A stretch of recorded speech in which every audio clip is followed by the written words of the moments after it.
So this is the Thai Capital Millionaire podcast. This is episode number 82. My name is Charles Oglesby, also known as Top Millionaire, founder and the director of the Thai Capital Investment Club that has over 300 members. We actually have so many members, we're losing track of people, but we're getting a hang on what we have going on. Also the founder of Tide Acquisitions, which we've opened up to more members, doing great things over there. We have 6 stores right now in the process of trying to get to 25. Really trying to kill it next year, trying to level up and then level up the level up. So for everybody listening, make sure that you leave us a rating or review, preferably a 5-star review. Thank you all for tuning in. The purpose of this podcast is to share the stories of successful African-American investors and business owners. And I really want to talk to business owners, so that's really going to be what we're going to be harping on for the next few episodes. The purpose is just to share the stories of successful examples because they exist. We want people to learn that business and investing are the true keys to generational wealth and financial success. This week, we have the brothers Jamaris Payton and Torrance Reed of HBCU Wall Street. They're both graduates of North Carolina A&T. Terrence is a software engineer, and Jamaris is an operations supervisor. They've been running this business since 2007, a huge entrepreneurial background in them both.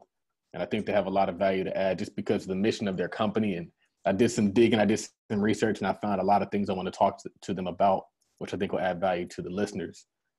So with that, welcome to the show, man. We lost the other. There we go. He's going to come out. Man, look, you don't know how many interviews we've had where one of us has dropped off by mistake, and the other one just keep it going. So yeah. So can you give us some background about who you are as individuals so that we can kind of know who we're talking to today? Sure. So this is Torrance Reed. I'm originally from Durham, North Carolina, like you said. Bleed Aggie blue and gold. Aggie pride all day. Die hard techie. Love everything about technology. The last couple of years been focusing a lot on how can I utilize technology and how can we as an organization utilize technology to help others get themselves to a place of fiscal responsibility. And so that just kind of allows me to marry what some would call their day job. I like to call it the thing that funds my entrepreneurial endeavors. Right. I'm the tech side of the group. I don't know what Jamaris' side is. I guess I'll let him tell you what it is. So. Hey, first I want to say it's a pleasure to be up here, man. I've been wanting to be on the Top Millionaire podcast show for a while, man. So I feel like we're finally leveling up. So thank you for having us, man. Again, like they mentioned, my name is Jamaris Payton. I currently reside in the Raleigh-Durham area. I'm a North Carolina boy as well, born and raised in Eastern North Carolina. Went to school at North Carolina A&T State University. Double majored in manufacturing systems and electronics and computer technology.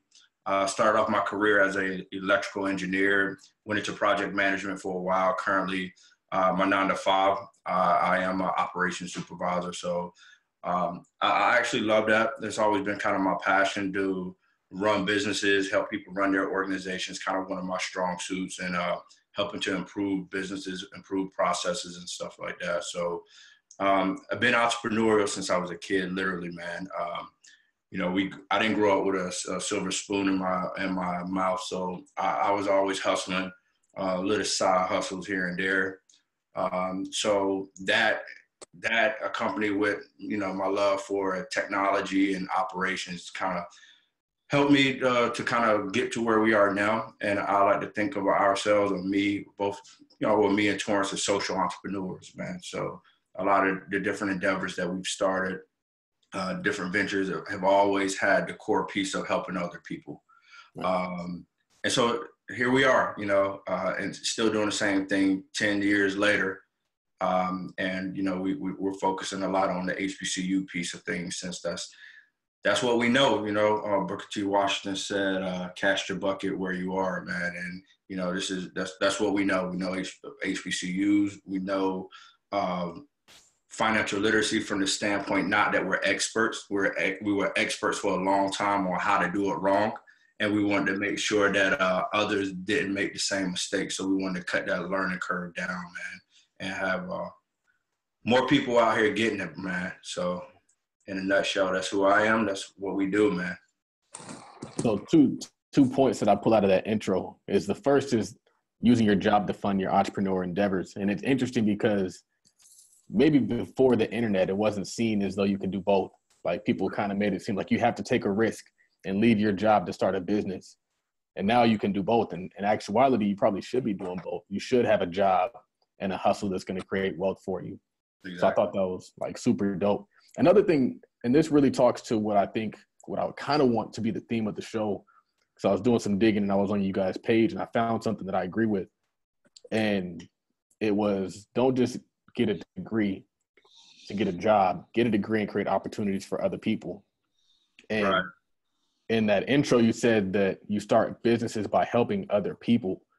And I feel like I do the same exact thing, is you give a bunch of value, you help a lot of people, and in turn you reap benefits, but then the community benefits. Exactly. And so the two ideas kind of go hand in hand. Like we have problems and then we have people that can solve those problems, and they don't realize like by helping other people further their lives by developing or whatever, getting out of that hole they're in, everybody wins. They win because they get a solution to their problem, and you win because you make money by providing that solution to their problem. Exactly. Yeah. So I wanted to speak to that quickly. I think as an entrepreneur, I've even experienced this myself recently. When I say recently, I mean in the last 3 or 4 months. And probably I've helped a couple of other young entrepreneurs realize it themselves. There's this misconception that you can't do well while doing good.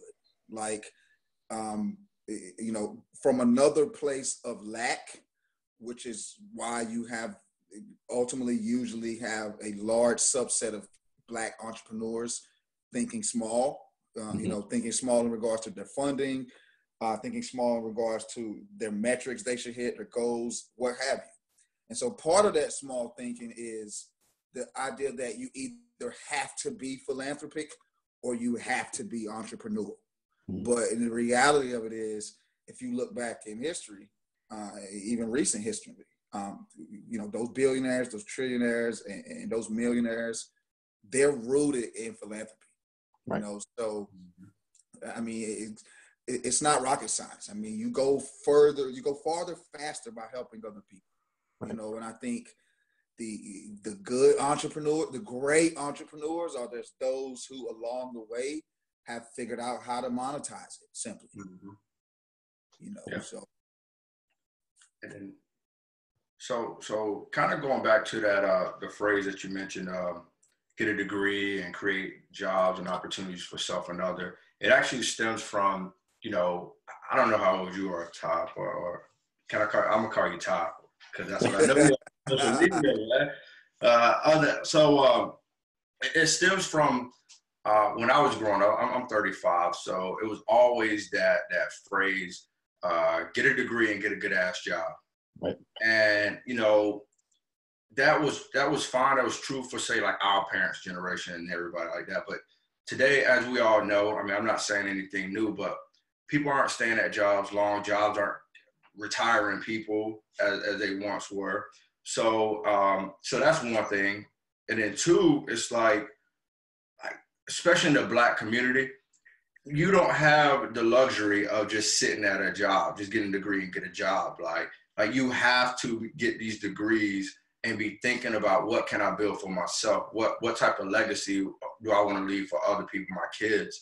And, what we always try to tell people is like, you're going to college, you're spending 4 or 5 years. I don't know what kids are doing these days, 4 to 6 years, right? You're spending 4 to 6 years in college. You're like around the best of the best. You're soaking up all this knowledge. And why aren't you thinking, I have this degree and start a business, start my own corporation? Because every corporation started off the same way at some point. So what we're always trying to preach to people, get this degree and create opportunities for yourself and others. And not even so much from an entrepreneurial standpoint, because everybody's not meant to be entrepreneur.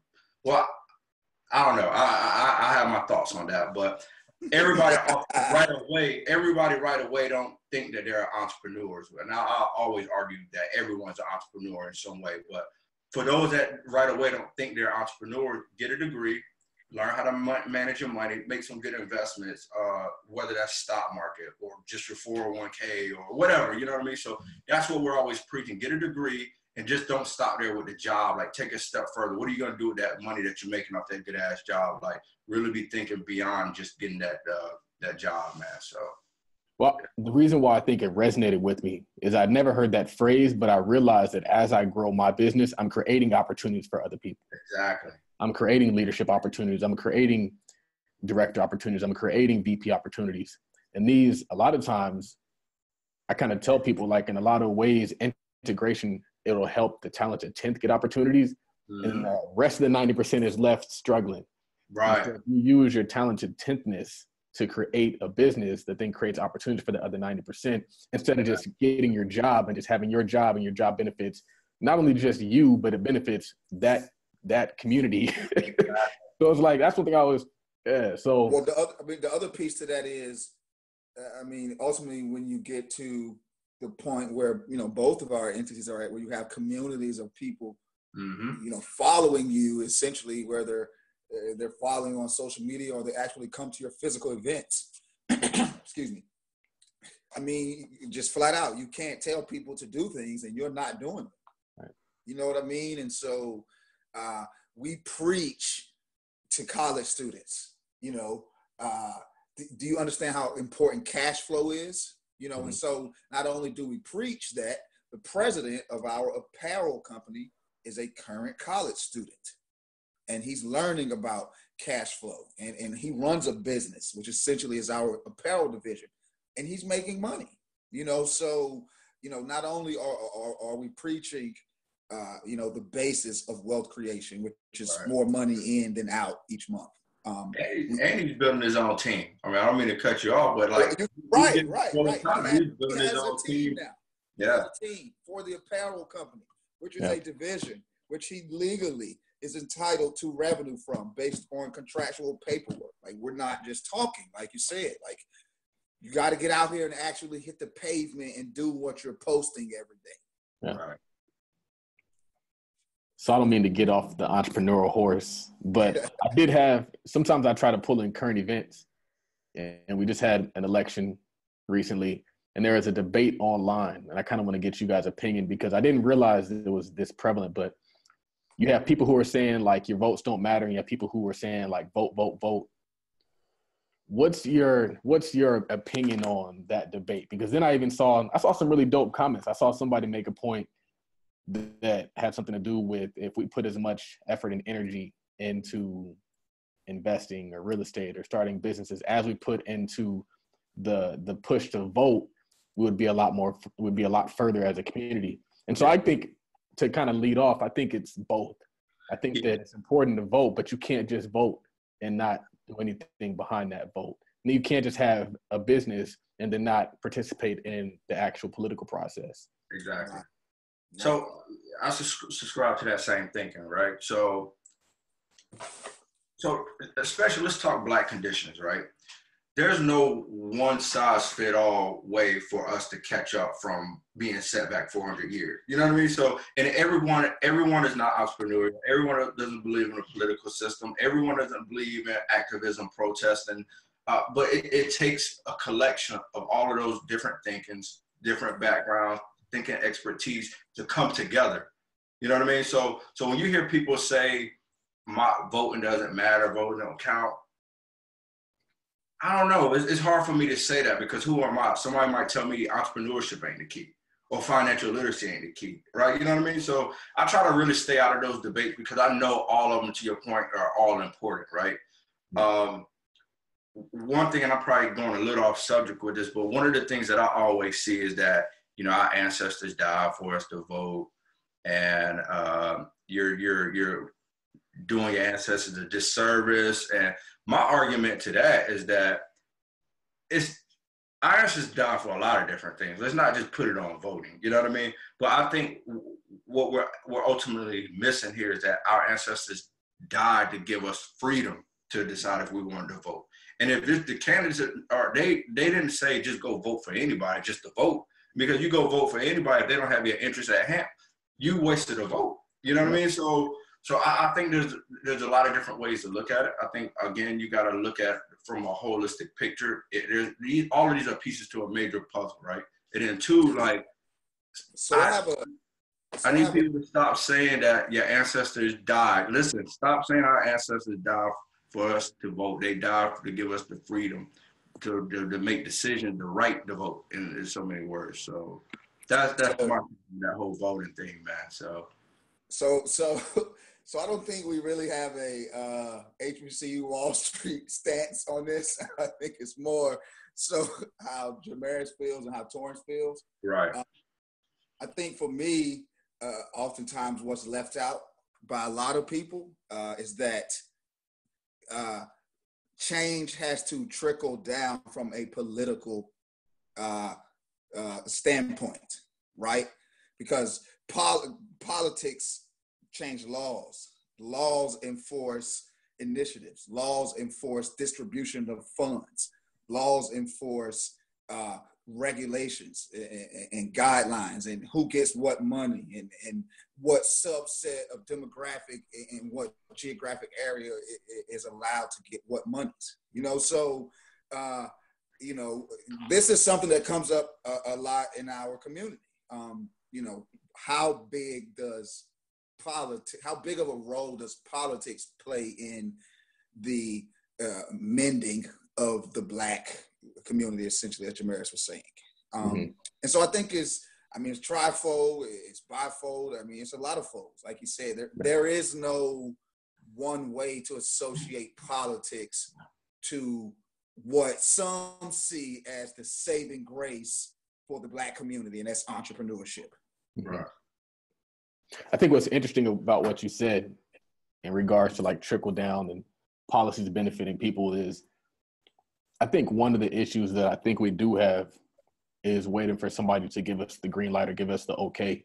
And I was thinking about this because you have the Jobs Act. And so a lot of people will say like, oh, the Jobs Act allows us to invest together on a small level. The Jobs Act doesn't do that. You could have already done it before the Jobs Act.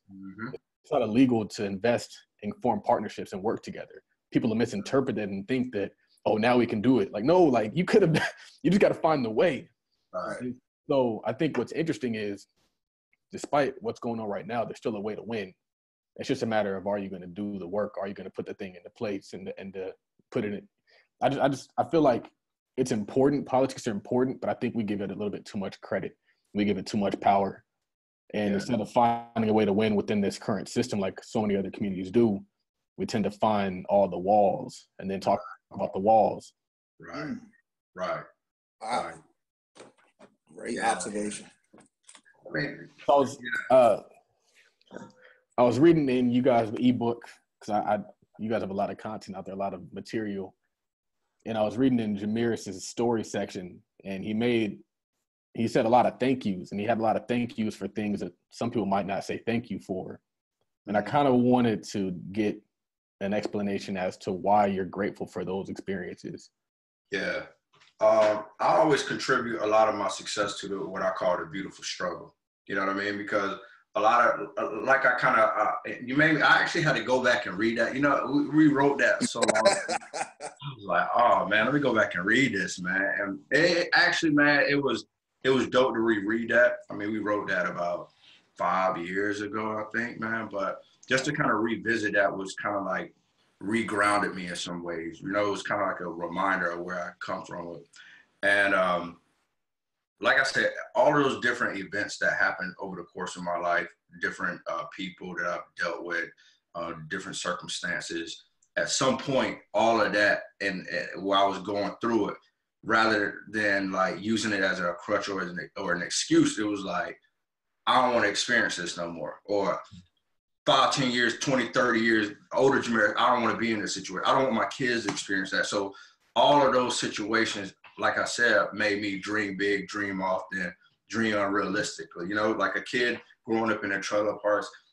Who's supposed? I'm not supposed to have a business. I'm not supposed to be getting recognized by Black enterprise. But it was like, oh, one of these days I'm gonna have this, or this moment right here is not gonna be forever. This is temporary. I'm gonna appreciate these moments. It's gonna keep me hungry. You know what I mean? So that's why, like, when I wrote that, you know, and I wanted to be vulnerable early in the book so people can see that, oh, this isn't a guy like that started off at like a you hard. don't have it all together. Exactly, or a guy that had it all together, had everything like perfectly laid out for him. You know what I mean? So I just wanted to really kind of like open up, be vulnerable, tell people like, this is who you're dealing with. You know what I mean? And this is what you're gonna get. So yeah, man. So yeah, I'm actually glad you asked that, man, because it, like I said, it made me go back and read that, and it just really sent chills, man. Like, oh shoot, we like, I appreciate that. You know what I mean? So yeah. Yeah. One of my goals is to be in Black enterprise. So you gotta teach me the secret to getting into Black enterprise. You're on your way, man. You're on your way, man. Trust me. I'm kind of gonna talk about HBCUs for a little bit, because I feel like that's a large part of the focus of your company. But to kind of jump off, I know that you guys recently had a homecoming, and you guys call it the greatest homecoming on earth. Absolutely.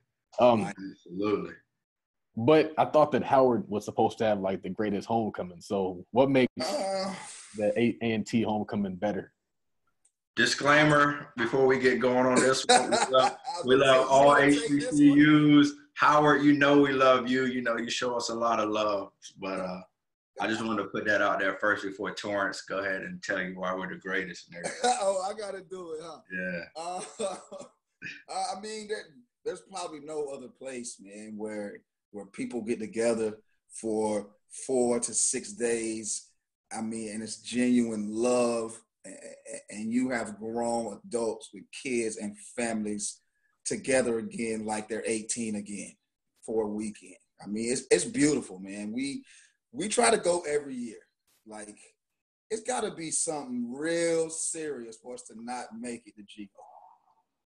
Yeah, and then also, like, this discussion comes up a lot, right? And this is no knock to Howard or any other HBCUs on a serious note. So you got to understand, like, a Howard, right? Howard's in DC.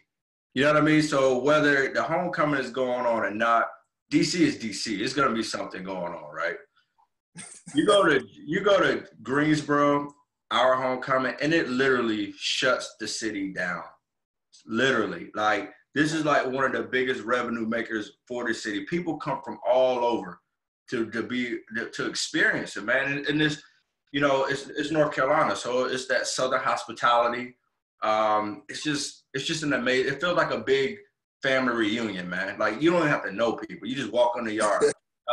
Right. You want this fish sandwich? You like fish? Like, you want this? Like, it's just a great feeling, man. And it just see so much Black excellence, and just it's just awesome, man. Like, it's an awesome feeling. I can't really describe it. Like, you just have to go. Next year, you come with us. You tailgate with us. How about that? How about that? Seriously. Yeah. We took out one of our buddies from DC down there, and he walked through. He was like, man, I always thought Howard had the best homecoming, man. Like, really, this is nuts. Like, this is like unreal, man. So yeah, man, I don't know. It's just one of those things that you got to really experience, and you can just feel it. It's just an aura out there, man. Like, it's just an amazing feeling. It's a great place to be, man. On that note, why do you feel like HBCUs are important? I'll take this one. Starting off, no, we both could take this one. We could talk for days about this. I mean, just some realistic things that a lot of people may not know. Like, the Black middle class in this country exists because of HBCUs. Mm-hmm. You probably have no idea how many things sit in your living room were patented at an HBCU. The host communities around every HBCU at some point thrived, and that behavior permeated outward, from the university. I mean, and those are the economic things. I mean, those are some of the employment things. I mean, you can get into the economic engine side of it, the billions of dollars of revenue generation that come from the spending of college students, the amount of money that the 440,000 new students spend every year.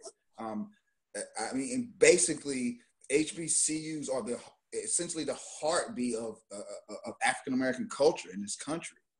Mm-hmm. I mean, I think you summed it up very well. I mean, I don't have much more to say, but I always tell people, man, you can't talk American or world history without mentioning HBCUs in that discussion, man.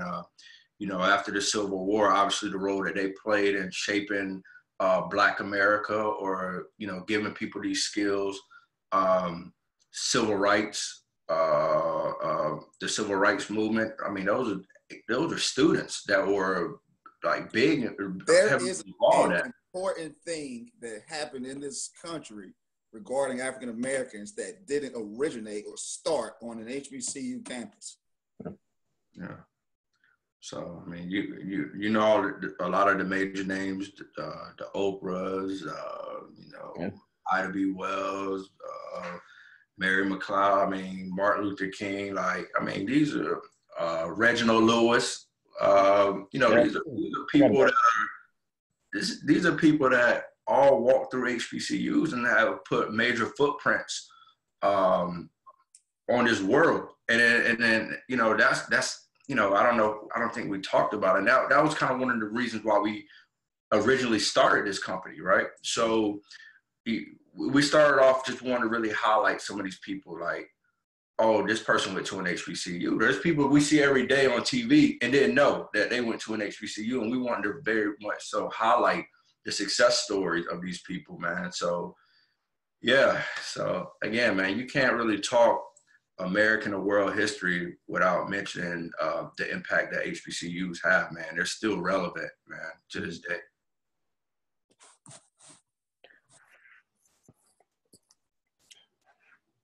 Why do you feel like HBCUs are sometimes viewed as the lesser alternative? And do you think that's a valid assessment? Why are we viewed as the lesser alternative? I mean, there's two sides to that coin. I mean, the first side of it is when everything you see, hear, and watch is controlled by 6 companies. I mean, that's a lot of your thought process. What you see and hear becomes what you think. What you think becomes what you do, and so forth. I mean, so if all people are ever seeing and hearing and reading about is the negativity of HBCUs, you know, then that's what those who don't have that experience, who don't come on the yard at Auntie's homecoming and witness the beauty of 40,000 African Americans coming together and everyone having a great time. There's no issues, and there aren't any of these negative depictions happening. And so I think a lot of it, of course, has to do with media. And I mean, and then you get to the other side of that coin for me, I guess it's the racial side. I mean, HBCUs are the representative arm of African Americans in this country. So it's only right that that depiction or that viewpoint of us is comparable to what the regular viewpoint of us is. If you strip away colleges, just, you know, the viewpoint of African Americans, it's the same. You know, there's no difference. Yeah, and I think also, I mean, to be honest with you, why people look at HBCUs negatively as well, because, I mean, the resources a lot of times aren't the same. You know, a lot of these major PWIs have major sports or athletics that are able to fund some of the different resources there, like classrooms, campus, and stuff like that. So that's one thing. And then, you know, people always try to compare like the completion rates or dropout rates and stuff like that. But you got to also understand HBCUs have traditionally been places where they've been places that have given people opportunities where other universities haven't. So, I mean, obviously you're going to gamble on some people. So there's going to be those people that might not finish, that may make the completion or graduation rate look worse than what it is, but you have got to also put it in context why. You know what I mean? So I've seen people that I literally went to school with a guy who graduated from high school with, I think, like a 2.0 GPA. Went to an HBCU and thrived there, man. Well, he wouldn't, like, if someone else hadn't given him that opportunity, there's no telling where that man would have been. You know what I'm saying? So again, it's going to be some good with the bad, like any other institution, man. But yeah, so I think those are a couple other reasons why people kind of look negatively on HBCUs, though.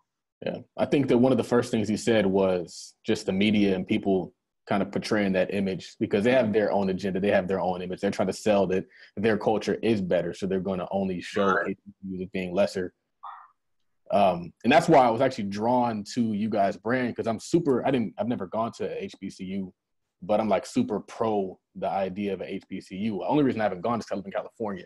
But if I would have lived on the East Coast, I would have gone to HBCU. But I think what you guys are doing, just by kind of branding HBCU in a positive light, is what we need more of, because the more you see it, the more it's exposed, the more it's proudly talked about, then people start to kind of look at it differently. California is such a unique state because there are so many people out here who probably could have done something with their lives if they had an HBCU or a host of HBCUs across that they could have just gone to, as opposed to just graduating high school. If you don't go into the military, you just sit around the house and you have all this idle time. So right. I think that's huge. I think that the West Coast could definitely do better there. But another thing that you said was opportunity. And that's another thing that I've kind of realized is it's necessary, because you have these African-American organizations and entities that give you that opportunity that you probably wouldn't be given anywhere else.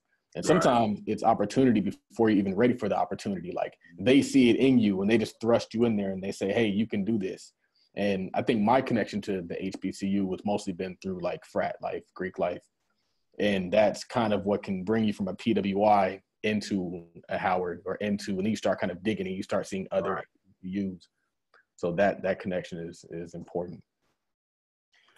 What prompted you to name the company HBCU Wall Street?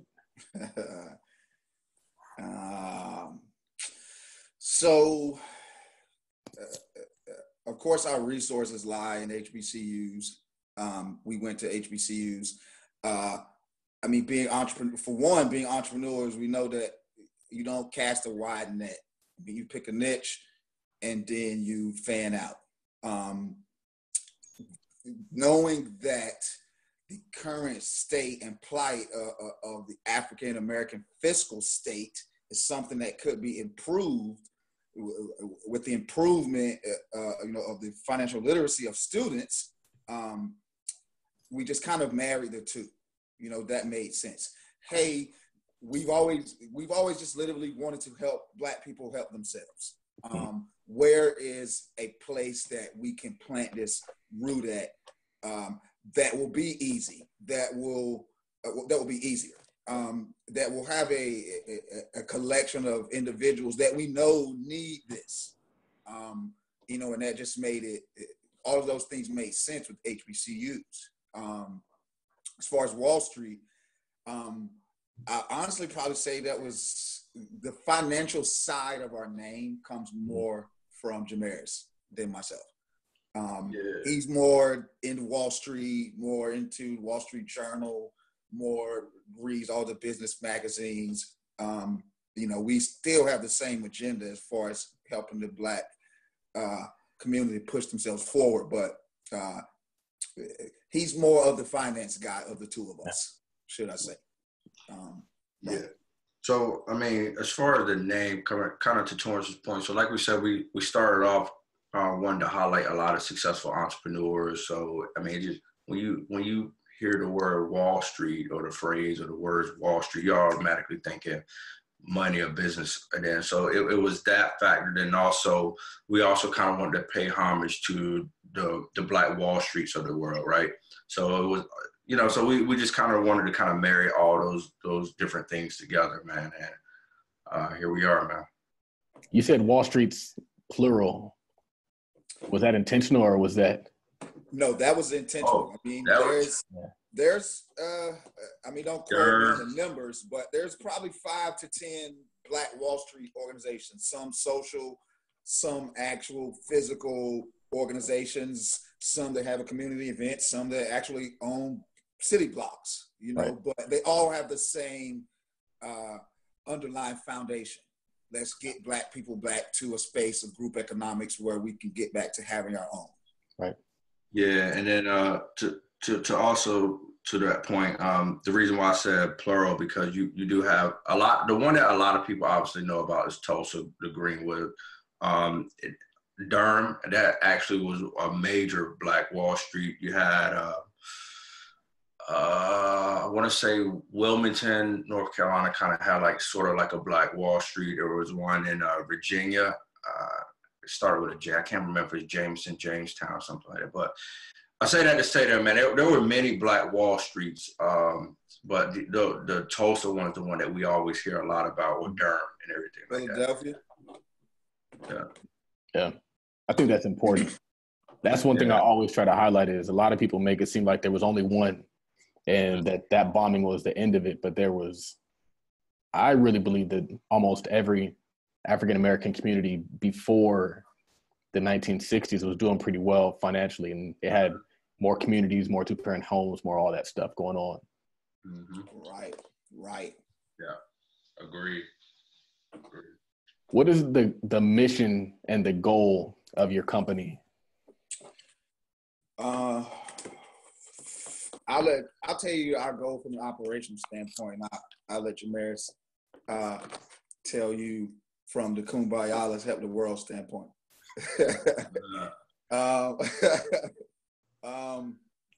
Ultimately, I want us to be ultimately we will become the financial blackboard of HBCUs, essentially. Right now, we're building and testing in a couple of universities software that actually walks students through the importance of cash flow and then how they can improve it, and kind of trickles up the ladder to ultimately visually show them, you know, how that's wealth generation. So for me, I want us to get to a point where we're able to effectively and proactively evaluate students' fiscal behavior and see how we can help the universities funnel monies towards that. Yeah, I mean, my answer is not too different from that. I mean, obviously, so, I mean, financial literacy, financial education, that's like the foundation for anything, right? When it comes to money, understanding money. So, you know, we feel like if we can help a few students understand money, make smarter money decisions, become smarter consumers, smarter investors, then ultimately, like we talked about how we kicked off this show, you're going to create opportunities for yourself, your others, and your community. The HBCUs benefit because obviously now you got a little bit more disposable money. You can get pumped back into the school. Now the universities, now they're doing more positive things in the community. They're cleaning up, more businesses, more homes are coming around the HBCUs. So our thing is, like we always say, we want to make sure HBCUs become what they used to be, economic engines within their community, become the epicenter for economic development again. So you start with the students and let everything else kind of create like this little ecosystem of change economically. So that's overarching what we're trying to do here, man, with this, make sure we touch the students and the people within the university so they can kind of create this whole Black do-for-self movement again, in a sense, man. Man, I feel like that do-for-self movement is super needed. Yeah. I don't want to walk over this. I know that I was listening to a few of my shows and I realized sometimes we'll hit concepts and I won't ask the guests to define them. And so I'm kind of like, I know what it means. Maybe the guests don't know what it means. And you've mentioned cash flow multiple times. Can you kind of talk to the guests a little bit about what cash flow is and why it's important? Right. So basically, it's self-explanatory. It's the flow of your cash. your income minus your expenses. It's how much money is coming in and staying in versus how much is going out.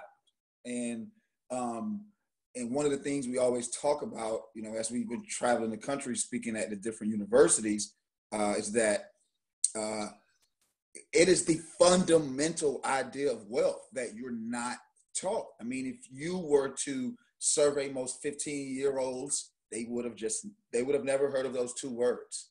And I think that, you know, us getting to a point where we can interject and introduce that thought process and that paradigm shift around finances at an earlier age, as Jamaris just stated, ultimately makes a better student. It makes them a better consumer. It makes them a better employee. It makes them a better investor in their community, and they become more philanthropic in regards to the university.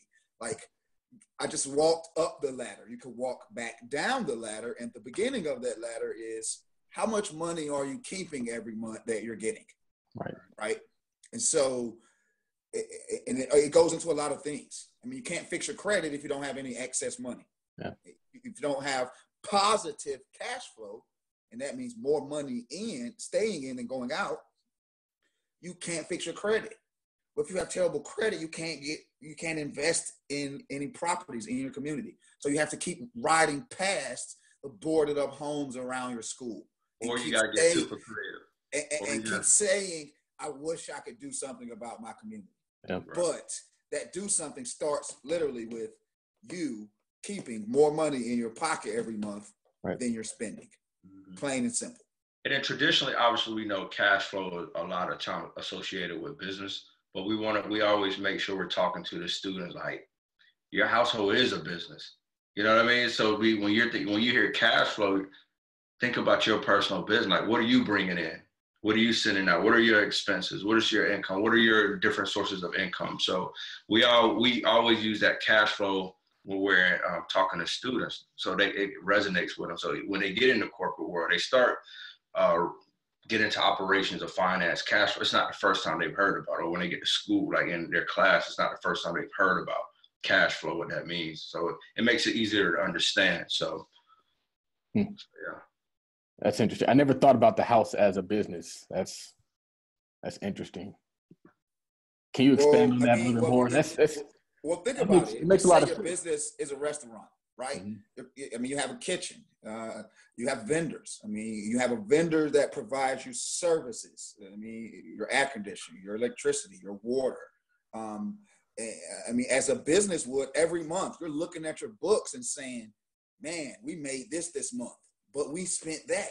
How can we spend less next month? Okay, we can try to reduce one of the contracts with one of our paper suppliers for the napkins or something. Like, you're thinking in the mindset of, I want less money to go out each month. Right. Because that's how a business would think. Absolutely. I was listening to a Grant Cardone podcast, and he was talking about doing business with your family and how there's always this aversion to doing business with your family. And he asked the question, he was like, would you rather enrich your family or their family? And I never looked at it that way, because I mean, a lot of people, we look at it from that.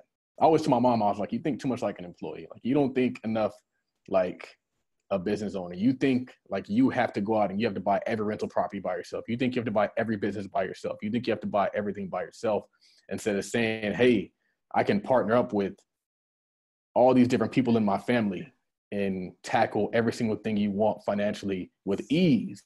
Mm-hmm. And I think that's what a lot of other cultures do. You go inside of a Chinese restaurant and you got the son behind the register, you got the mom in the kitchen, you got the dad handling the books. It's not like, oh, I need to go out to this other family and hire them so I can enrich their family instead of enriching your family. But you know what? We're sending that child behind that register to college. Yeah. Because that Chinese food spot is in the Black community. Yeah. Yep. So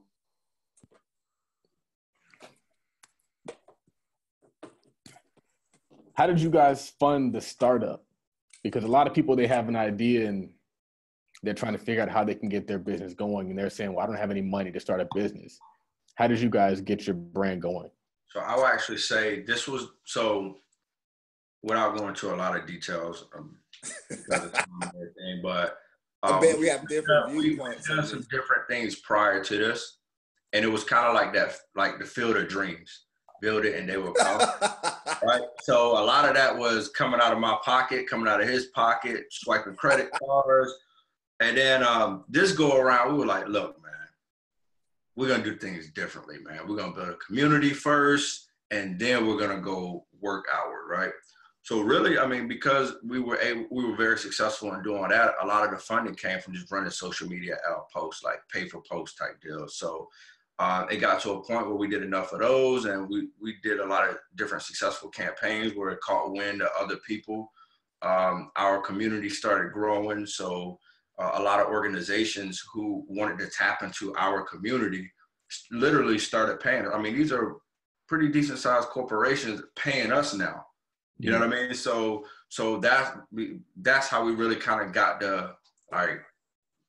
we were able to kind of evolve to a whole nother level, man. But like I said, just really starting off really. So I have a different thought on that. One that, I mean, just probably is left out. So one of the things we did from the beginning that doesn't cost any money is be nice to people and be genuine. I think, I don't know how, but for the first year of running this company, we literally replied to every tweet, every DM, every email, every tag, every retweet, every message. Like, by the time we had an event and actually had a company that released products, people felt like they knew us. I mean, because for a long time, depending upon who you were, you could probably just text us. I mean, there are probably a handful of people that were the first 10 people out of our 50,000 community, 50,000 strong now. Those first 10 people, they probably still do text us. Right. But my point is, it's free to be nice. It's free to reply to people.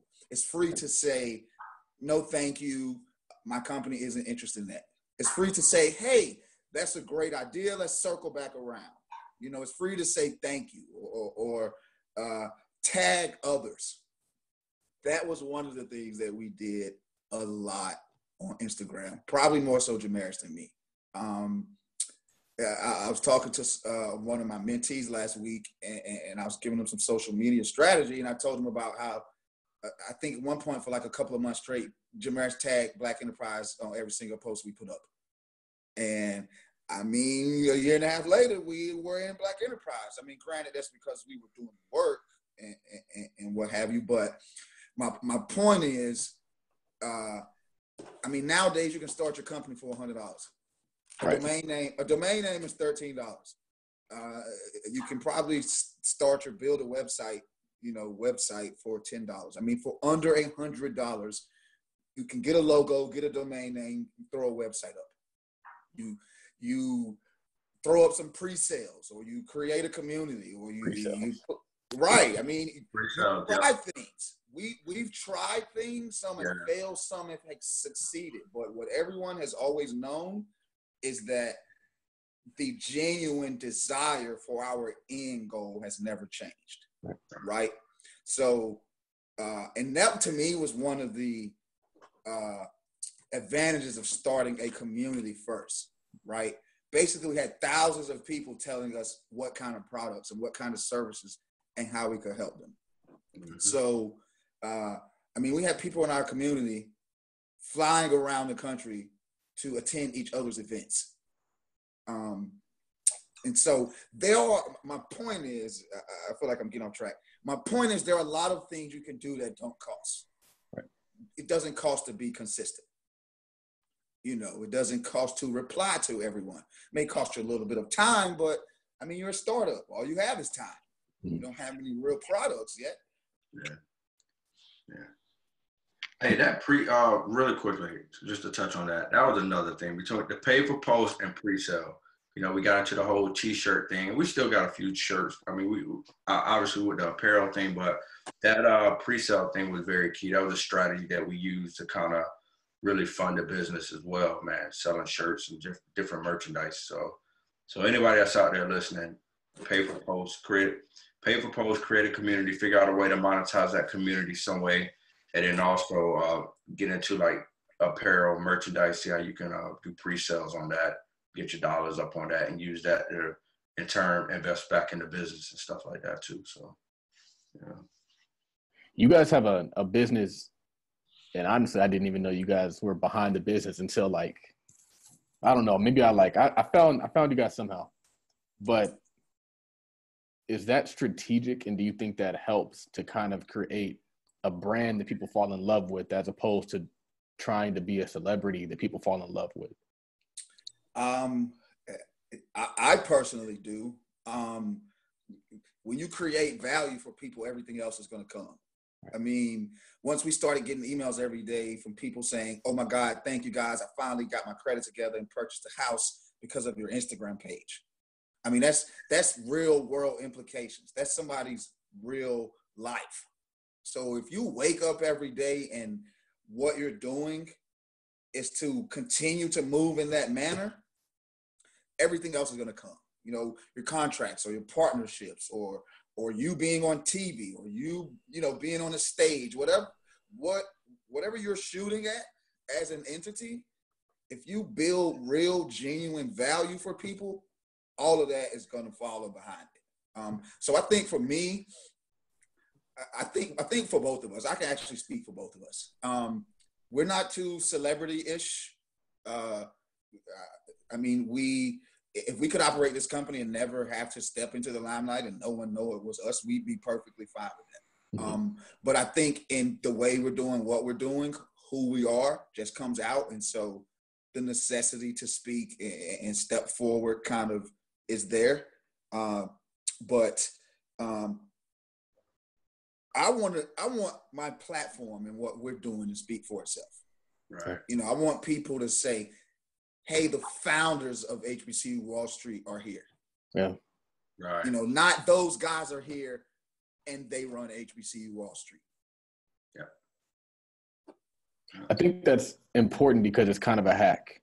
One thing that I learned is that a business is more of an exchange of value than it is like a personal relationship. So you want people to fall in love with what you're giving them for exchange of their money, not necessarily that they're supporting you or that they're helping you get to somewhere. Right. And the reason why I like that so much is I think it does it breaks down the race barrier, because people aren't buying business with a black hamburger. It's just a hamburger, and they don't have black hunger. They're hungry. And so they're going to use your hamburger to satisfy their. I'm going to have to tweet that when I quote you on it. There's no such thing as black hunger. I think that what I really want to do is, because I think that entrepreneurship, in my opinion, is in certain instances a lot bigger than real estate. I think you can create so much more wealth in business than in real estate, and then you use your business revenue to then go into real estate. I'm pro real estate and pro business, but I want more people to start learning how to strategically succeed in business. And so I want to bring people who have succeeded in business to talk about pre-selling and talk about starting their domain, so then people can get that advantage, so they can hear like, oh, okay, that's what I can do. So instead of just going to their business profession, the professor says, oh, you need a business loan and you need this. It's like, no, well, Jamaris, they did this. Let me try this. Right. I think the main thing you need is, well, for one, you need thick skin. I mean, me and Jamaris will talk about ideas for weeks, and we finally put it out, and in 2 days we see that it fizzled. So we take it down and we keep it trucking. Nobody's heart is hurting. I mean, you gotta leave your emotions at the door. And that's one of the things we tell all the people we're doing business with.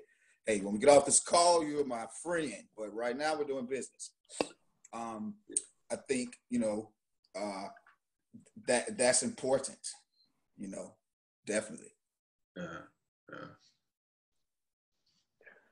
So how does the business generate revenue? Booyah, the question of the hour. So actually several ways. Jamaris, correct me if I leave any out. Sometimes it's hard to remember. I mean, so HBCU Wall Street, we actually, through our community and through the building of our community, we were actually able to offer consulting services to several entities that actually paid us to do data analysis and data reporting around, the things that matter to our community. We also do digital promotion. We have a couple of paid entities. One is actually a 100-year-old life insurance company.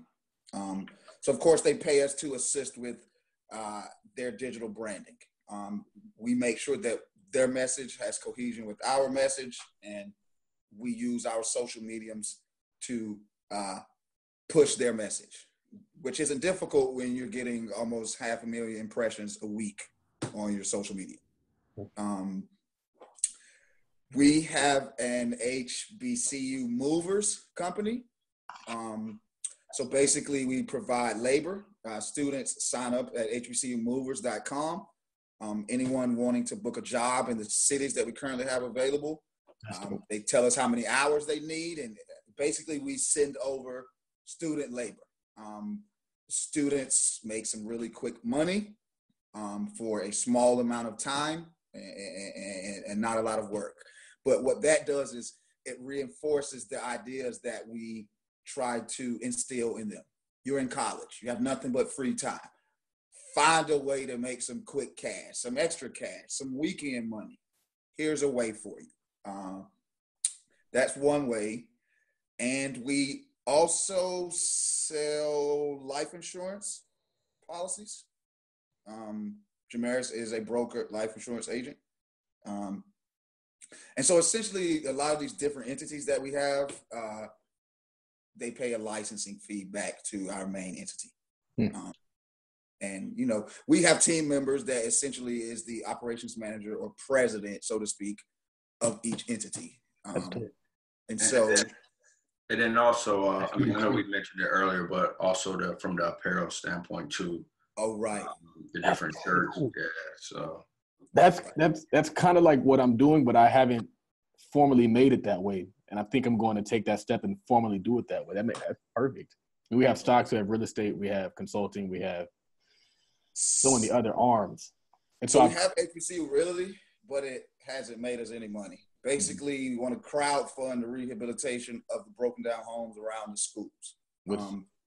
And that goes back to a lot of things that Jamaris said. The university benefits, they have, the broken homes are no longer broken. Investors see a higher percentage return than they would on the average CD. You take the community members, the people who actually live in the community, you pay them to assist with the rehabilitation of the houses, and you take the students, you take the construction management students, the electrical engineering, the landscape architecture students, and you give them work, you give them apprenticeships, and everybody wins. And now the houses don't look like crap. So I didn't mention that one because it hasn't made us any revenue. Yeah. You actually asked what makes us money at this point.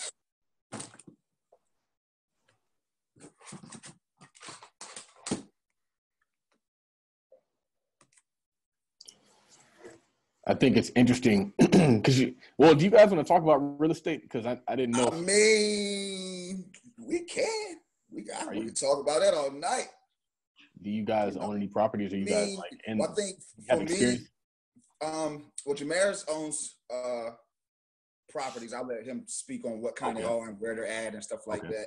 I'll just briefly say we're entrepreneurs. Real estate is the most surefire way to wealth in this country as it stands currently. That's first and foremost. Second, buying a house or becoming an investor in renting a house is the applicable end game to everything we teach. Right. Cash flow, savings, and investing. I mean, in this country, if you get to the point where you can purchase a house, it means you've gotten your cash flow together, you have your credit together, and you've saved money. Yeah. Right? So we just want to pull the idea of real estate and entrepreneurship and investing in wealth through home ownership down to a collegiate level. Because let's be honest, in this country, the idea of a home loan and a house and amortization tables and fixed interest rates and APRs, like you don't think about those things till you're in your late 20s, right? So imagine taking your $5,000 refund check that you got and investing in the boarded up house that's at the corner of the campus. Yeah. Or partnering with other students and buying that boarded up house. Exactly. Right.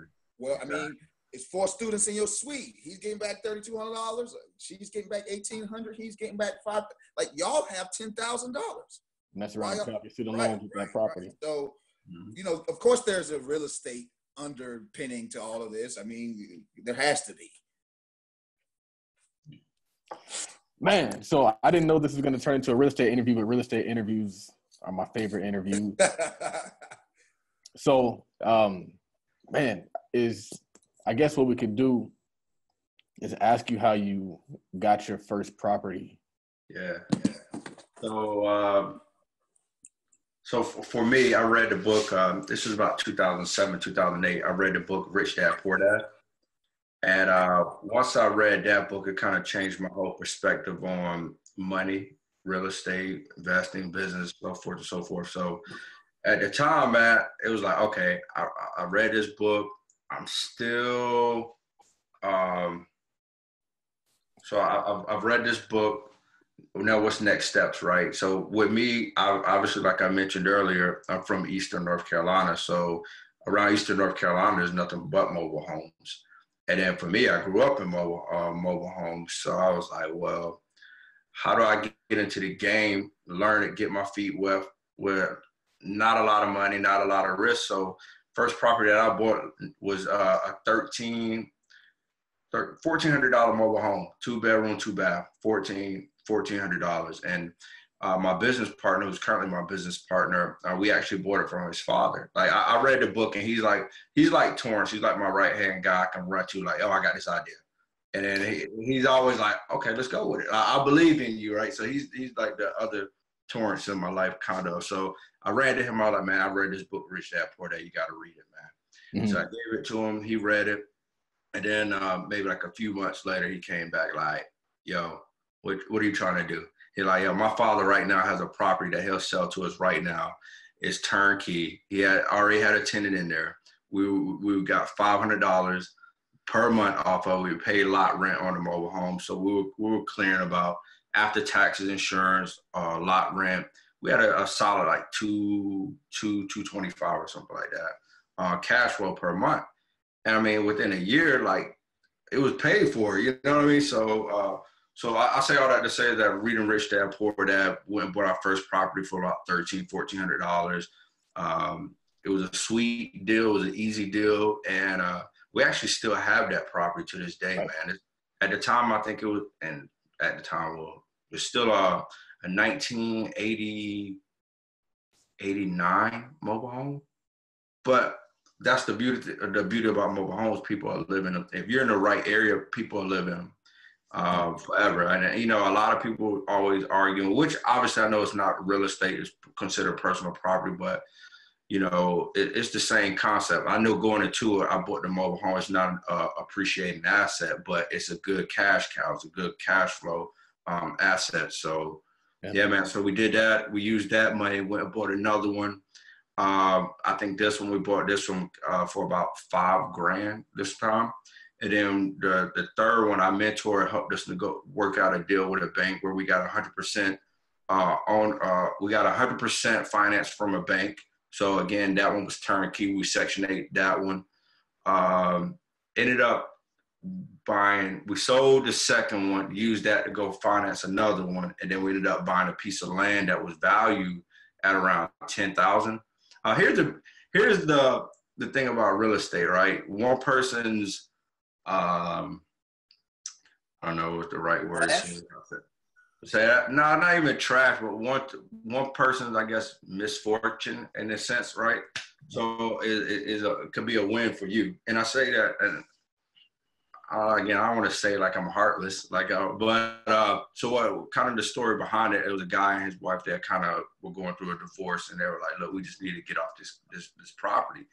And like I said, the property was valued around $10,000 just for a plot of land, because it was like about a quarter of an acre or so. I already had a septic tank. We were able to negotiate it down to like $5,000, man.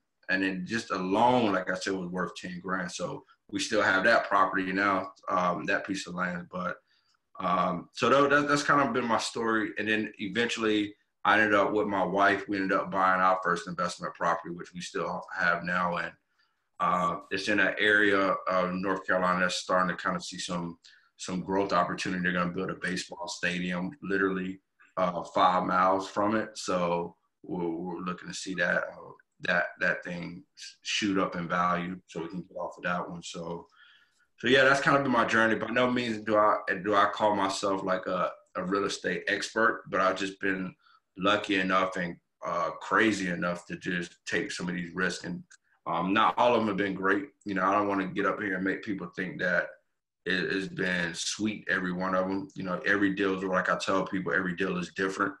You know, and once you get a certain amount of properties, they kind of balance themselves out a little bit. So you're able to take a few losses here and there, and then the other ones that help you out. So yeah, man, I recommend anybody to definitely get into real estate. I mean, one of the quotes that I saw, and you know, buy real estate because they're not making any more land, and that's one of the realest things ever, man. So yeah, man, like I said, I don't consider myself an expert, just a guy that's not afraid to take risk, and I try to diversify a little bit. But yeah. So on that first deal, a lot of people won't invest in a mobile home. What made you willing to do that? Like I said, that's what I knew. You know what I mean? I knew mobile homes. I knew I only had a little bit of money. It's not like I think I had just really started working, but I had enough set aside where I could jump into this deal. And I wanted to do something where I could get in it and it wouldn't kill me. Like if something major happened, it wouldn't like set me back. I wouldn't have to miss some meals or nothing like that. So it just made sense, and it was a low hanging fruit deal. You know, like these are like I said. I mean, that's $200 extra, $200 a month. You put that aside for a good year or two. You can go buy another property like we did, and then now you have two properties that essentially that's $500 to $600 a month cash flow, and then just, you know what I mean. So it just becomes like a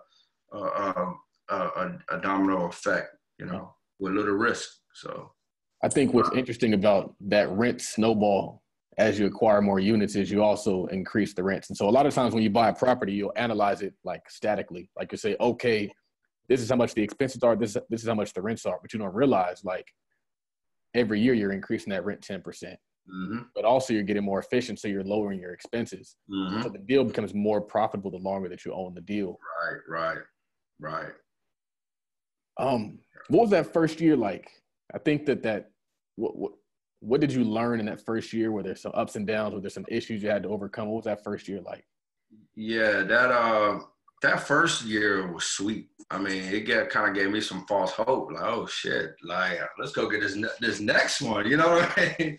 And then there's something like that HVAC went out or something. You know, I was like, oh, you know what I mean? Like, thank God we have been smart enough to have some type of cash reserve so we could handle that. But when that happened, it was kind of like a reality check. Like, okay, yeah, this real estate thing could get real pricey. So then it kind of, in that moment, I was glad we started off with like a mobile home.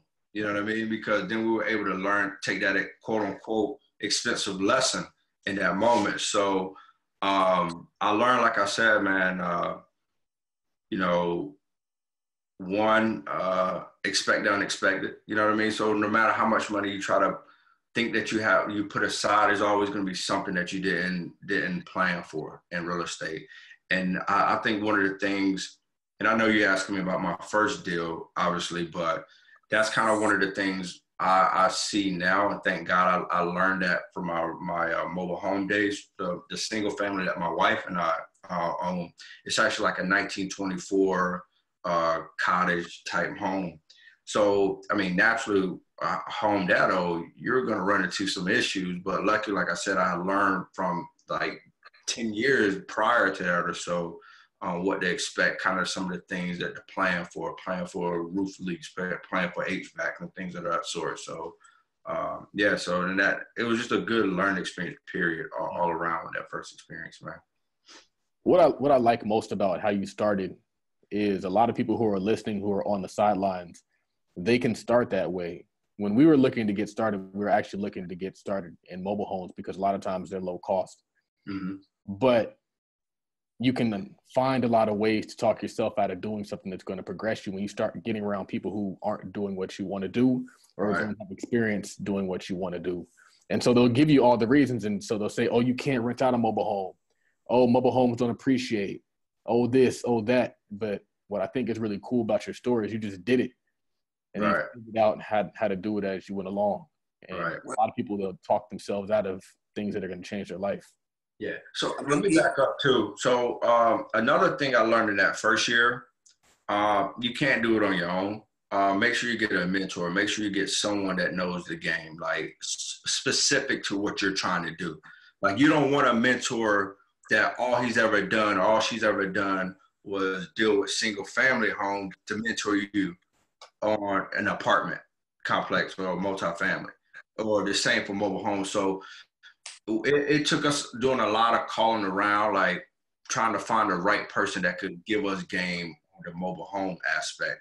Because like though is quote unquote, like I said, real estate investing, it's a different ballgame, it's a different mindset, the concepts are different, it's different, you know what I mean? So you always got to make sure whoever you are dealing with on that real estate tip, they know your area that you're dealing with too. So I have a point to Ty, what you said about just doing it. Like, so I realized too. Well, the first thing is, I mean, our book is called Guidelines to Get Off the Sidelines for a reason, right? Like, that's just who we are. Like, we're going to dive in. I mean, it's going to be a structured dive, but we're going to dive in. I mean, we might hit the water and go all the way to the bottom, or we might hit the water and float, but we're going to dive. You know, so, and then another thing that you said made me think about something. So, I mean, of course, Jamaris is my business partner. I mean, and people who do business together have like minds. So I've been in my pursuit of acquiring properties as well. And I think the biggest thing that I've learned that was a hard lesson, like we lost thousands of dollars before I learned this, is that I don't care who you are. Your real estate journey is going to be different than the person sitting beside you. And that's even when you're working with somebody. Like me and Jamaris could be trying to purchase a $20,000 property that we want to rehab. And we both say we're going to put up 10. His journey to go get his 10, my journey to get to that 10 is going to be totally different. You know? That just kind of hit me when you said, you know, something was, you know, it touched you about, you know, the way his journey started, or how he went about it. Like, even in the midst of moving in a group of people, you still are going to have your own journey. Every deal is different, man. There's no two deals alike. I'm going to fire off these last questions. I've held you guys for a long time. So I'm going to fire these off so I can make sure I get through the entire things I want to ask you guys. So you guys make the statement, dream big, dream often, dream unrealistic. My question is, why unrealistic? So for me, two things with that. First thing is, if you dream small, then how do you measure your success along the way? Like if you start off small, like then what are you shooting at, right? And so we kind of move with this daily personal mantra, right? It's like, why not us?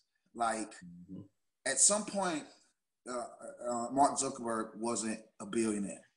And at some point, the founder of Backstage Capital wasn't getting all these women businesses funded. Like at some point, these people were quote unquote, what I guess non-entrepreneurs call regular people.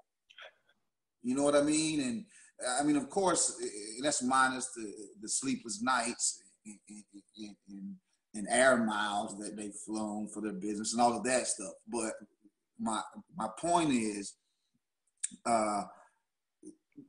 we can do it too. You know what I mean? It's like At some point, these people are worth $482 million, weren't worth $482 million. They had a regular job and an idea, just like we do. Right.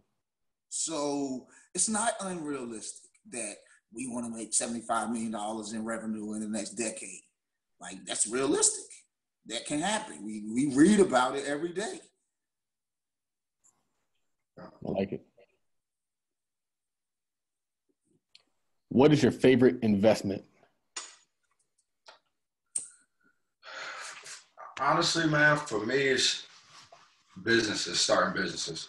Like that, I'm getting better at, and I say this, but I don't mean it as though like I have to control everything. Like my hands have to be on it, but I can like really understand it, control like how the things move, how the business functions. So I like starting a little business, even if they're little micro businesses. Like that's my thing that I like to invest in. But like I said, I'll dabble into real estate because I mean it's the right thing to do. It's good to have as many assets as possible. Even if from a stock, I mean, I'm gonna be honest with you, like stock is so not my thing, but I mean, I like honestly, I purchased a few, you know, I own a few, but like it's not really I like to diversify. But for me, if I had to choose one thing that I love to do that I'm passionate about and I understand, that's starting businesses. So that's my investment vehicle there. So yeah. My investment vehicle for me would be my craft. I mean, basically, for the last decade, we've had zero technology costs for every single startup that we've ever started. And so I like learning technology and putting time in it, seeing how it can help us move more efficiently, but at the same time help us become more grounded. So for me, I guess my best investment is actually my craft, because then that just produces cash flow to get stocks and real estate and earned income and passive income and the other diversified portfolio that any person with any money is shooting after. Right. So you guys recently won an award. What was the award for? So the most recent one, when I say most recent, as like last week, we were awarded the Young Alumni Influencer Award for North Carolina A&T. So it was sponsored. I'll take that back. Let me back up. It was sponsored by a company called Black Varsity, and what they wanted to do, they're going to different HBCUs and trying to identify alumni that are doing really great things in their community. And we were one of the first, one of two organizations that were awarded that night for being like influencers of what we're doing, the work that we're doing with HBCU Wall Street. And then the one right before that, I have to mention the Black Enterprise honor that we got for being Modern Man. Modern Man, yeah, I'm sorry. Cut that part out, Todd. Don't let them know I stumbled on that one, man. As long as I wanted to be on Black Enterprise, I stumbled out on that one. But that award was we were made the 2018 Modern Man 100 list this year for that one too. So yeah, man. So those are the two things, all because of the things that we're doing with HBCU Wall Street. Where do you see the company in 10 years? Where do you see it? Man, I honestly, in 10 years, I see, one, kind of to your point earlier, you asked us about where we strategic in presenting the company in a way where we weren't like celebrity or the face of it. Because what we ultimately want to do is be able to step away from it and let it run itself, right? So in 10 years, what we want to have like a mini HBCU Wall Street divisions on each HBCU, become more of become more of a financial services company that encompasses the real estate, the investing portion, the life insurance and finance. So just little mini hubs on each campus or within the community that, you know, if you think anything financial services related, taxes, anything, and you're in the HBCU community or HBCU world, you're going to go there. We're kind of like the USA, you know what I mean? You automatically know that's for military people, right? We want to be that financial services for HBCU. So kind of similar to the USA type thing, credit union. I like that. On the flip side of that, what you don't want to leave out is also be that hub for income generation. Not only will students be able to visit that hub and get their taxes done, those services will be being provided by students. So those life insurance policies that every student will get as a graduation gift will be wrote by other college students. Mm-hmm. Those moves that are being done by the HBCU movers will probably be a team of movers that another college student employs, essentially. Mm-hmm.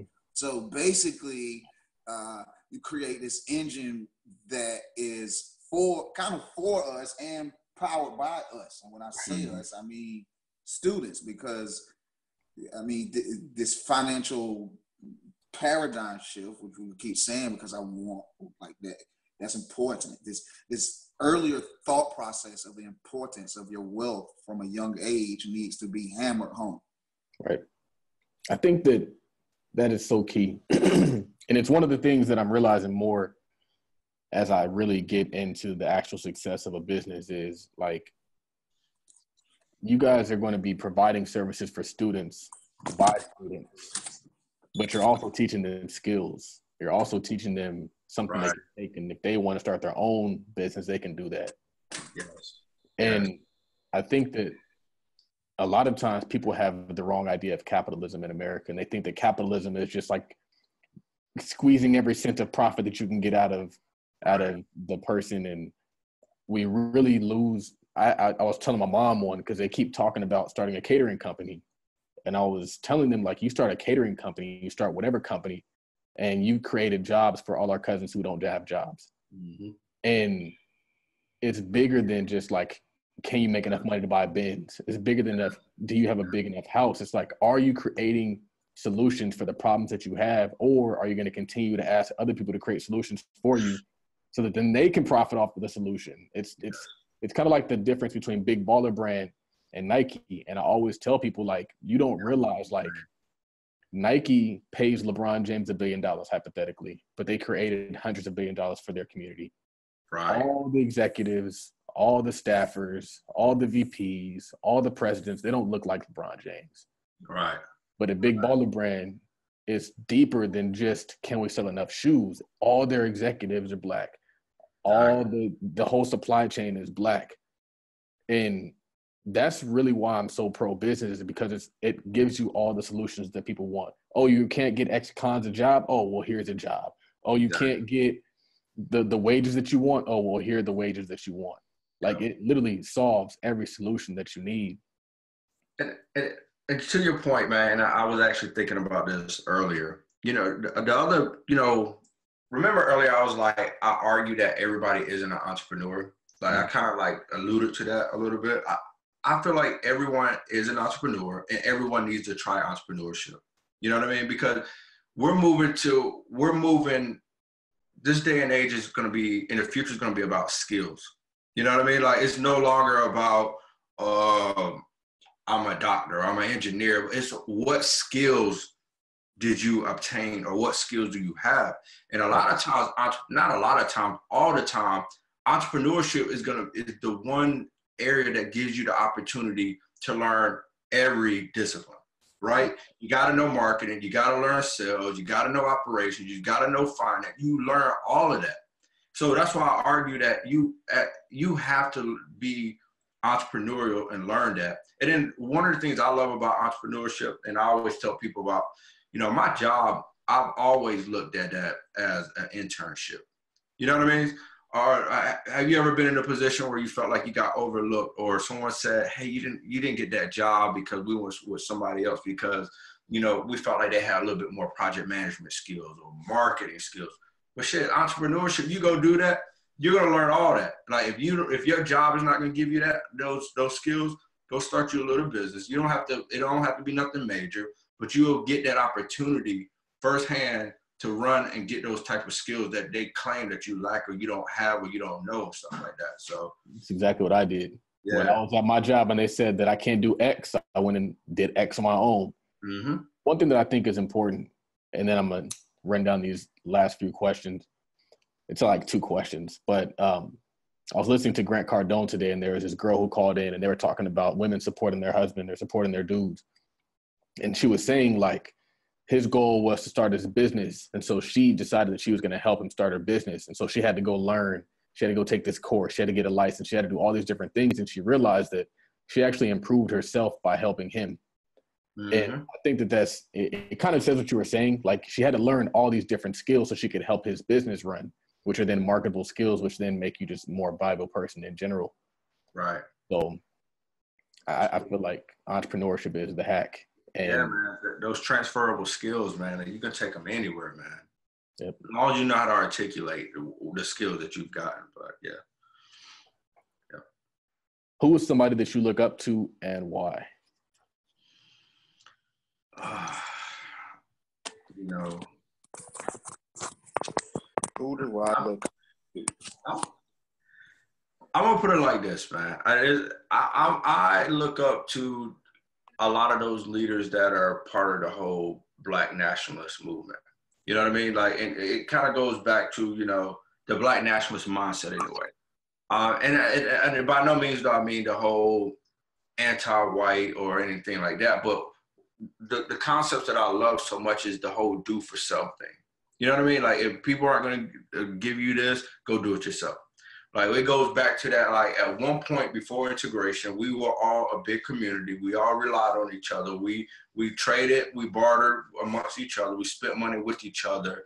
And we were good. We were fine. We were good, man. And I believe that we need to get back to that type of thinking and that mindset. Not to say that we can't obviously go out in the world, do business, work, live with whomever else, but just that whole group economics thing is the big piece that I feel like we lack and we need to get back to. So I look up to, or I really follow people that preach that. You know what I mean? Because I feel like that's what we're lacking. Like, I don't believe the reparations. We're never gonna get those reparations. You know what I mean? Our reparations is us working together, man, and kind of doing what we're doing like tonight. You know, building with each other.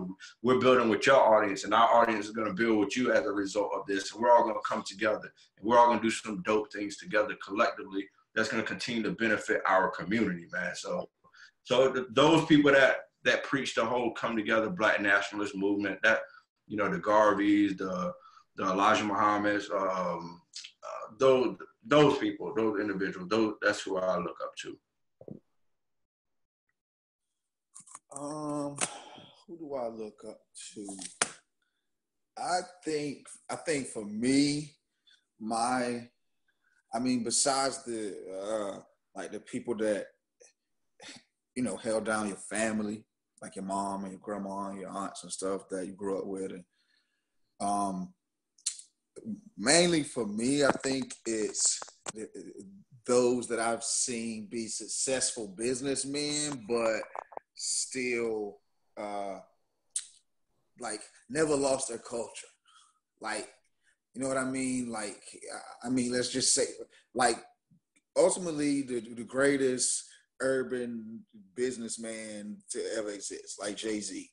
You know what I mean? Like, if you follow his career, he waited till he got to a point of influence and cash flow where he then started to wield his political and social economic power. Like, he got to a point of cash flow and he owns enough buildings where he could say, you know what, this is how I feel about this. And I don't care. Right. You know what I mean? Like those are people that I look up to. Like, at the same time he was doing that, he probably had his business manager somewhere buying up high rises in New Jersey. You know what I mean? So, because that ain't easy. That ain't easy to know there's an engine that's economically powering you, but at the same time, you got to stand in front of that engine with your arms up, with a billion people behind you saying, scream at the engine for us. But this is the same engine that's making you very, very wealthy. Mm-hmm. And so that's hard. That's difficult. And to do that genuinely, to do that effectively, to do that to a point where you go to these concerts and you're like, wow, I didn't know he felt like that, but that's real, that's raw. Let me throw my fist up too, shit. Yeah. Like that, you know what I'm saying? That's what I look up to. Mm. Hey, and it goes without saying, but just so that's on record, Reginald Lewis, huge fan of this guy. Even before I read Rich Dad Poor Dad, I read Why Should White Guys Have All the Fun?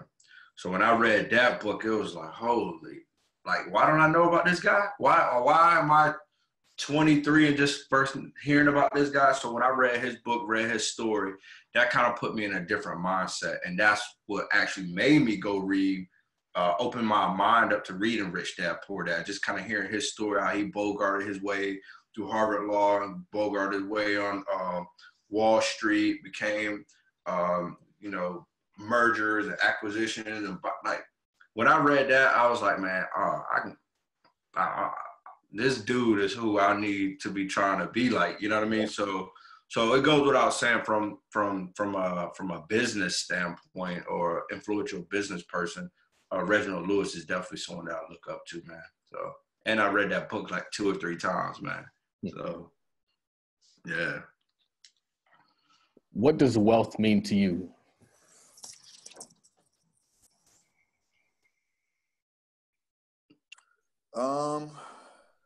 To me, wealth means something you can pass down to somebody when you leave here, because you're going to, because no one is immortal.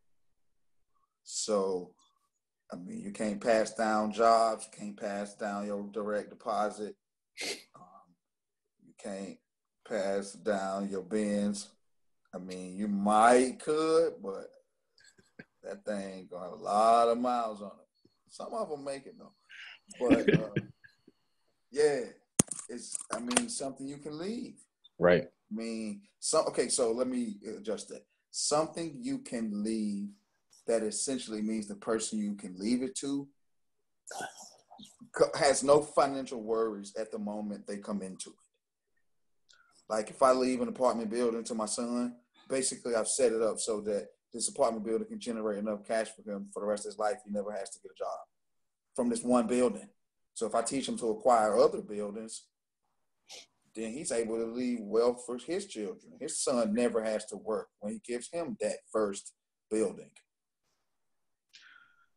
Yeah, I'm with you on that. I'm with you. Like, from a monetary standpoint, I wholeheartedly agree in that generational wealth, leaving something legacy. But also, I think for me, wealth is obviously it's money, but it's more than just money too. You know what I mean? It's like that whole legacy piece. It's about living. Did you live the life that you wanted to on your own terms, right? So, I mean, this is Jamaris speaking. This is my definition. This is what I feel like. I mean, if I go out here and never make millions or multi-millions, but I make, let's say, 200,000, 100,000, 80,000 a year, but I'm living on my own terms, living a carefree life, that's wealth to me, and it's something that I can pass down, not just my money, but that story, that legacy. There's people that's going to come behind me and be like, that's wealth, you know what I mean? So being able to live abundantly, regardless if that's money or just live on your own terms, live freely, man. So that's wealth, in my opinion. I never knew about the concept of financial freedom until like recently, because a lot of us are chasing like, I want to be rich. And then you listen to like the Bigger Pockets Money podcast where their whole goal is just like, I want to be free. Mm-hmm. And it's way different because, I mean, it's a lot easier to get to zero than it is to get to this infinite number that you can't really ever stop going. Like numbers just keep going. You can never earn enough money because it just keeps going. It's kind of interesting. Yeah. So I agree. What's the craziest thing that you have purchased? Oh man, I've got so many stupid purchases. Like crazy in a bad way, or just like, oh, that was crazy. I can afford that now. That's crazy. Like which or either or. So I never thought of it. Like, oh, I can afford that now. That's crazy. No, I think I don't know. I know the craziest thing we ever purchased, yo. I could tell you the craziest thing Wall Street ever purchased. I don't know about us. The craziest thing that HBC Wall Street ever purchased was a feature that we paid a developer to design, and then we turned it off like 10 days later. And we never used it. We never made any money from it. And we just paid off the credit card that it was on last week. Or last year, not last week. So that was the stupidest thing that we ever purchased. Yeah. But that just goes to show, like, yeah. I mean, you buy, like, technology is evolving so much, and then it just really kind of listening. So we went to Torrance's point. We went out and paid a developer to build something that we found out years later that we could have done it ourselves or some free or plug-in, or Torrance kind of taught that. But also just kind of going out there and buying something that we thought made sense, but the customers or our people, our audience didn't find value in it. But so yeah, to this point on that. But I think, like, for me individually, I think craziest thing was probably in college, man, just getting a refund check or getting some money and just going out here and buying all these stupid clothes and being back broke again and in a month again, you know what I mean? Just buying a whole bunch of Jordan. Back then, Jordans were reasonably priced, you know, buying Jordan and FUBU, Jabot jeans and the big fitted caps and the long white tees back in the day. So I think those are some of the stupid things that I look back on them days even now, just want to slap myself and doing that stuff, man. So yeah, man. I would probably have to agree with you on that. I mean, there's probably a lot of college students that spent tens of thousands of dollars on like white tees and Rockaware jeans and fitted caps and Wendy's runs. Yeah, agree. And so there was a lot that I could have asked. We had a conversation about just how entrepreneurial North Carolina A&T is, but I think we definitely went through the sheet. We definitely hit everything I wanted to talk about. So first, let me ask you a question. I know you're interviewing us, but I obviously follow you. I've been following you for a while. And what's your take on crypto? Or why do you feel the way you feel about crypto? And I'm not, obviously, I'm good either way. You know what I mean? Mm-hmm. But for the people that don't know, or people that may follow you after this interview, you know, what's your thoughts on crypto and why? So I would say that the coolest thing about having a podcast is I get a chance to talk to a lot of really cool people, and they end up becoming my friends. And what I've done is the crypto decision wasn't just my decision. It was like part my decision. Like, I didn't see the value in crypto. And then I also had other people who I perceive as more successful than I am. Like, even when I started drifting over, I was like, maybe crypto might have something to it. And she was like, what's wrong with you, man? Like, like, snap out of that crypto stuff. All right. I'm a fundamental investor. So I'm a stock market investor. Mm-hmm. And I'm kind of a product of Jim Cramer. And Jim Cramer is a fundamentalist, meaning that he doesn't just buy a stock, he buys a company. Right. And for me, I didn't see the actual substantive value in the crypto space. Right. If I did ever see it and you can actually like determine what it's really worth, mm-hmm. then I could kind of justify making that jump. But I just didn't see it. And then I really didn't see it to the point that it was so overvalued, where it's just running up, giving people 200%, 300% returns, and it's nothing there. It's like, what's supporting it? I need something there. And so it wasn't a death sentence for crypto. It was more so not yet for crypto. So if something pops up and it's like a legit, like valuable currency, or that's one thing people started talking about is the blockchain. And so I was looking at the blockchain and I was like, maybe there's something to it. And so you start hearing all these different uses for the blockchain. So for me, it started to look like the IPOs where people are buying the idea of it being something, not it actually existing as something. That's not investing to me, that's speculating. And the same thing is true for even pot stocks. Like I'm seeing the same thing kind of formulate in pot stocks. And so I'm telling people like, I don't know, you might want to kind of chill on which pot stock you pick, because a lot of these are just ideas. A lot of people are saying, this is what we're producing on a small scale. And if everything works out the way we say they're going to work out, our company's going to be worth this much. And that's how people go broke, is buying that idea of something to come, and then it runs up, and then the hot air gets let out of that balloon, and then it goes back down to what it's really worth. And that's what we saw with crypto. And then I started comparing it to other charts. You can look at the crypto chart and you can say, this looks just like the .com chart. This looks just like the housing chart. This looks just like this bubble, this bubble, this bubble, this bubble. So I was actually right about it being a bubble. Mm-hmm. Right now, who knows what it'll turn into. But at that point in time, it just had all the makings of a bubble to me. Right. Cool. Yeah, man, I always see you. Well, I saw you in the past talk, like have your your opinion on it. And I just always want to kind of better understand that, like where you're coming from and stuff like that. So I respect it. I'm with you on that. Like I said, I'm good either way on it. So, I mean, it'd be cool if it turned into something. I saw a lot of uses for it. I thought what could really be cool is if it had some sort of, if it was able to kind of create its own economy for African-American people in America. That's what I really wanted it to turn into. Yeah. So if that can still happen, I'm all for it. Yeah, we might need to have some discussion on how that we can make that happen, man. Yeah. All right. Cool. So, man, where can people find out more about your company and you guys as individuals? Yeah.